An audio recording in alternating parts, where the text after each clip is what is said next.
Hello friends, so we continue. We have seen philosophical truth, theological truth, and we also saw the greatest pressure, according to Lucretius, is to stand on the vantage ground of truth and see and with the pity and watch people getting into errors, practicing fraud, falsehood, telling lies and things like that. Then you feel how superior you are and how inferior they are. Now, to pass from theological and philosophical truth to the truth of civil business. Civil business means day-to-day life. Day-to-day life. So, for example, merchants, shopkeepers, both are the same. Then you have got your friendship between friends. Then you have so many dealings, officials and so on. No? You have got, as a human being, we have got many areas of dealings and formations and life. So to pass from theological and philosophical truth to truth of civil business, means our day-to-day life, it will be acknowledged by even those that practice it not. That's the thing. Even those people who tell lies, even those people who engage themselves in falsehood, even those people who practice fraud in their life, even they say, what do they say? They acknowledge, they accept that clear and round dealing is the honor of man's nature. If you are an honorable person, your dealings will be clear and round. That means frank and honest. Clear and round means frank and honest you will be, your nature. And that mixture of falsehood is like alloy in a coin of gold or silver. Agreed? If you add a little bit of, say, you adulterate food, say 1% of it, or you tell a lie, say 1 kilo, instead of that you give 990 grams, 10 grams will be in your pocket. So such things you do, and there is some pressure in doing that, in cheating others. Just as he says, that mixture of falsehood is like alloy in coin of gold or silver. Pure gold is not a very strong metal. You have to mix it with some base metals. So it can be, what people do is, I think, with brass or something like that. So that's what I think, I do not know. What do they add to gold to make it strong? A pure gold you cannot make any jewelry. For that you have to add something, some base metal, means less valuable than gold. Same with the silver also. Pure silver is very, very pliable, like maybe like wax or something like that. Not to that extent, but. So what do? They add some base metals also into that, so that make it strong. True, pure truth, it may be just like daylight. There's no pleasure in it, nothing of that. But a little bit of falsehood if you add, then it gives some pleasure. Exactly like when you add a little bit of base metal to gold or silver and make it an alloy, like alloy in coin of gold. Listen, alloy, a mixed metal, which may make the metal work the better, but embase it. But what happens to the quality of gold? It will not be 916. It will be, I don't know, the lesser quality. So 22 carat, we used to say, like maybe 18 carat also. That's the thing. So it may give you some pleasure, but it makes your nature, the quality of your nature. So the quality of your nature will become low. Just as the quality of the metal will become low. So even those people who do not practice truth in their lives, they acknowledge the fact that clear and round dealing is the best. It gives honor to man's nature. If you find that, as I told you, some tax officials, they know there are in a town, if there are 1,000 merchants, the tax officials, by their practice, by their experience, they know that certain shops, they need not even open the book, account book and other stock book and so on, because they know they are very clear. Their dealings are clear and round. That is clear and round. So they just assign and go. But they are 100% sure that they will not commit any such falsehood. So they are honorable people. They become honorable in the eyes of the taxman. So in other words, what Bacon is trying to say is, it is always better to be clear, better to be frank, better to be true. And remember Polonius' advice to ladies before going to France for higher studies, but above all, be true to yourself. Be true to oneself. That is a great quality. For these windings and crooked courses in life of a person means falsehood, fraud, dishonesty. So these are windings and crooked courses are the goings of the serpent. It is base. The serpent moves on his belly, not on his leg. So if you are an honorable person, a person who practices truth in your life, in your deeds, in your life, what you say, then you can stand straight with on your legs, both legs. Otherwise, you will be always a shrunken man. When you see, if you are not paying tax on time, when you see the tax people, then you will sit down. Understand? If you are telling a lie to somebody, when the truth is out, then you have committed a crime, and the police catches you, then you will go. You will be like a serpent, moving always on your belly rather than on your legs. What does that mean? That means if you are an honest person, you can stand before. Integrity is very important. Integrity. If you are a person of integrity, people will respect you. On the other hand, if you are a person who always tells falsehood, who always changes your opinion, breach of faith, breach of promise and so on, nowadays you will be like the goings on of a serpent. There is no vice that does. There is no vice. So it's like, you remember that sentence 16.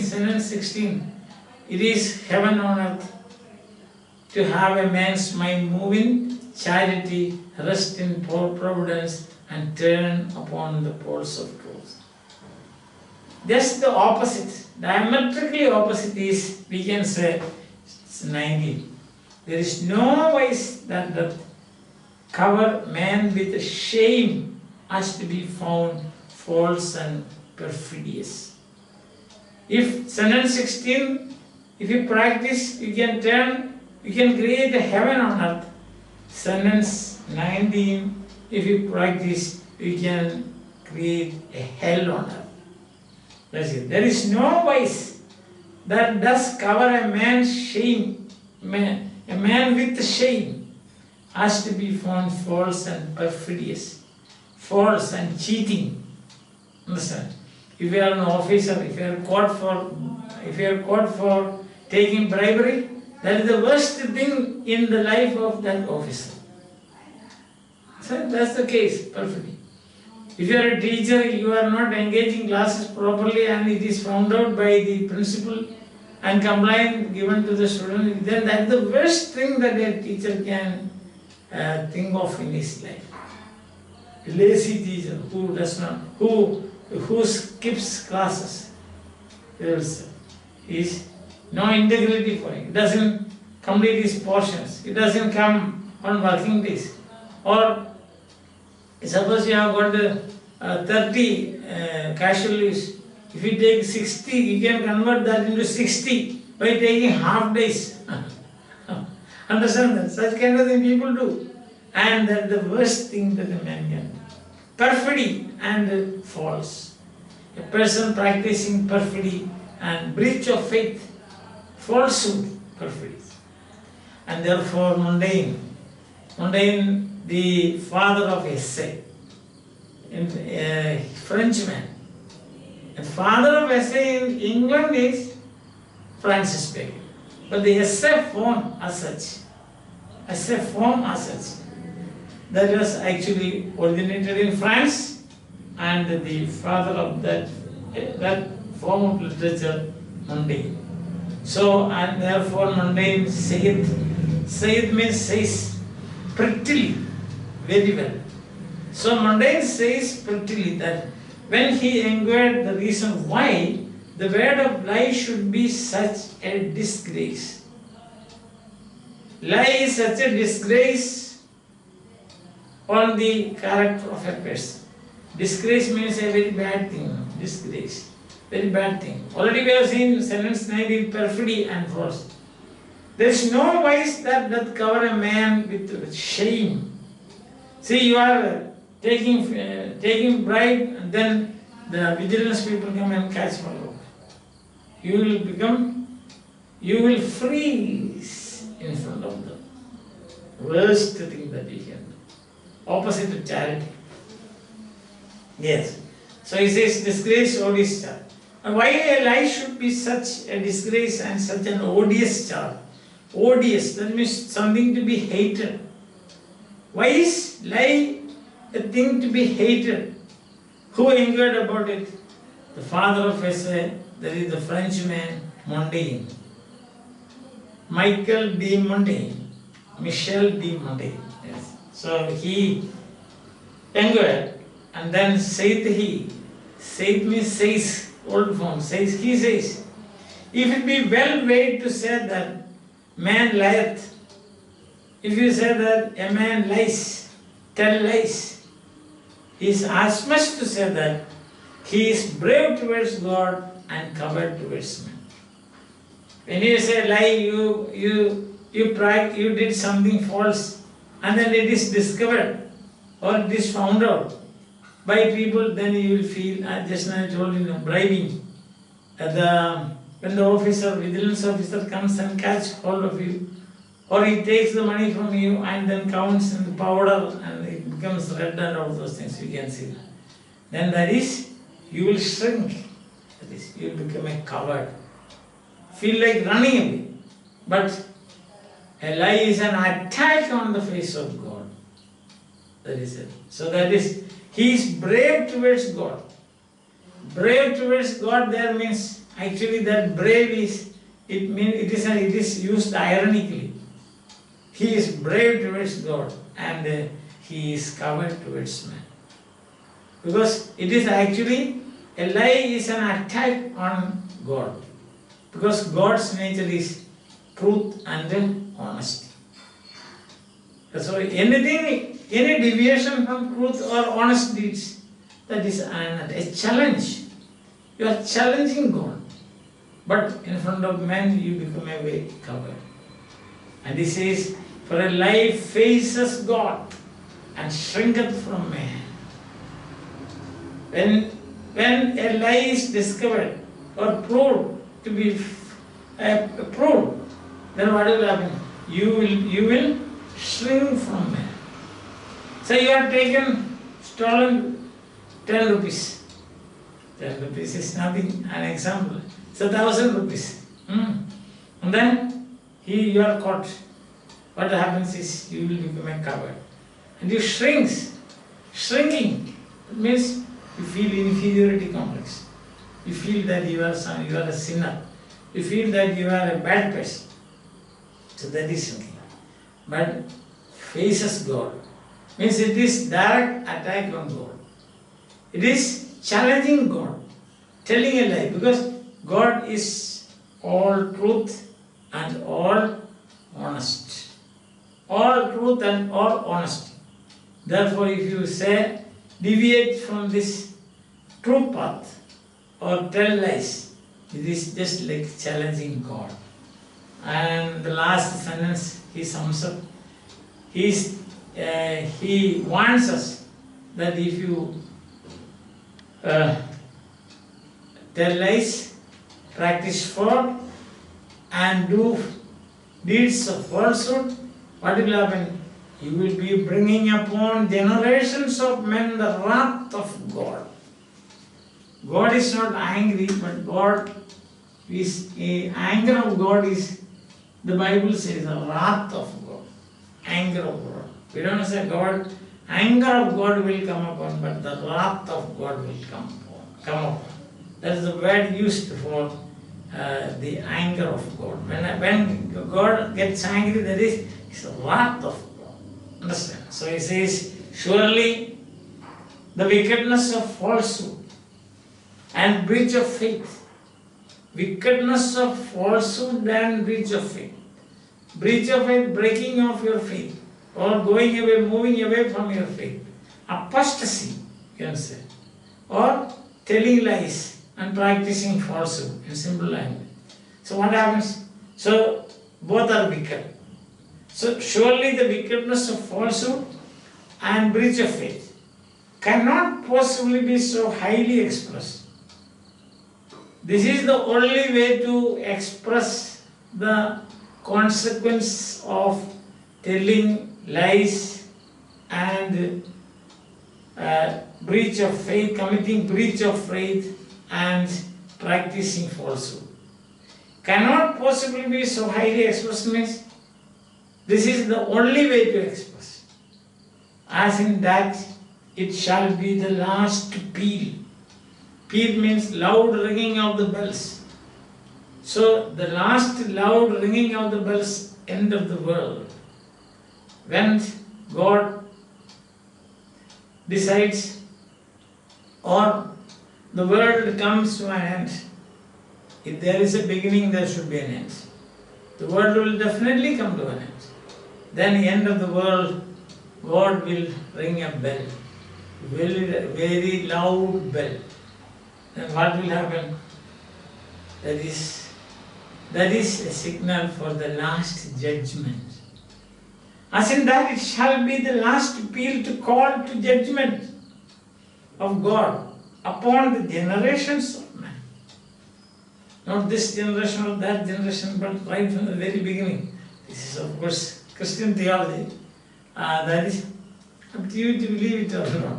Because he was a Christian. Francis Bacon was a Christian.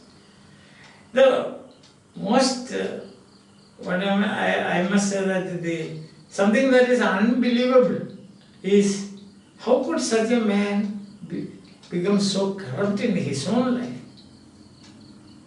This is the predicament of man. This is the dilemma, human dilemma. You know what is right, but you are unable to do the right. So this is what happened to Francis Bacon also. He tells us all these things. He says it will be the crooked way of life will be like the crooked course of a serpent. He says that is the worst crime that you can. It is the worst crime with which you challenge God. This is the worst crime that makes you so humble and shrunken before your friends and other human beings. And it is the worst crime that God is going to punish you, not only you or generations of men. After saying all these things, as Alexander Pope summed up the character of Francis Bacon, the wisest, the brightest, and the meanest of mankind. He was thrown in the tower, and by the special powers of the King of England, he was released from there.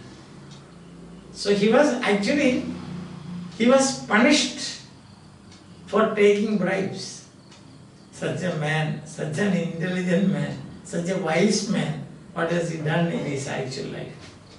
Okay, so as in that it shall be the last appeal to call the judgment of God upon the generations of men. So there is no other word to express the gravity of practicing falsehood, committing breach of promise, telling lies, fraud, and deceitful dealings, cheating others. There's no way to express except this, that it shall bring the wrath of God upon generations of men when he rings the bell to call the human race in front of him to make his last judgment, to pronounce his last judgment, wrath of God. But as an anticlimax, Bacon says, it has already been foretold, already been prophesied. What is that? That when Christ cometh, second coming. First coming, they caught him and crucified him. And when second time when he comes, that is the belief of Christians, he shall not find faith upon the earth. That is the anticlimax of this lesson. That is, it is the worst crime, the worst thing, falsehood, breach of promise, fraud, deceitful deeds, telling lies, outright lies. These things are the worst thing. And God will punish at the end. When the world comes to an end, he will ring the bell, then the world will come to an end. The last appeal, call the human race to judgment, then his wrath will fall upon not only one or two generations, but generations of men. But he says, when Christ cometh, it has been already foretold, it has already been prophesied, it has already been told in advance that when Christ cometh, second time when he comes for judgment, judging the human race, he will not find faith in this world. That means there will be only falsehood in this world. When the world is filled with falsehood, forgery, fraud, lies, and cheating, deceitful deeds, all these things, what will happen? As a result of this, the world will be, God will destroy this world. And second time he comes to judge human race, he will not find faith in this, on this earth. What is truth? Said Pilate, and would not wait for an answer. Understand? So there will be no truth in this world. If the world has to continue, if the world has to continue, if the world has to prosper, if the world has to progress from step by step and reach what we call humans to reach the stage of Superman, the solution for that, 7 and 16, heaven on earth, to move a man's mind, to have a man's mind move in charity, rest in providence, and turn upon the poles of truth. Otherwise, God will bring down the wrath of God will come upon generations of men. So which one we want? We want the wrath of God, or to turn this earth into a heaven with love, with trust in God, and also with a universe where everybody speaks the truth, everybody keeps the promise, everybody lead a life of honesty. So that is up to us to decide. So I hope that you have followed. In 5 lectures, I have tried to explain the ideas of Francis Bacon, even in his essay of truth. He has surveyed everything, so to say. So the opening and the ending, you see, how beautiful, isn't it? Opening. What is truth? I would not wait for an answer. Finally, he said, there won't be faith on earth when Christ comes, because Christ comes for the second time. He himself proved that there won't be faith in this world when Christ comes for the second time by theory.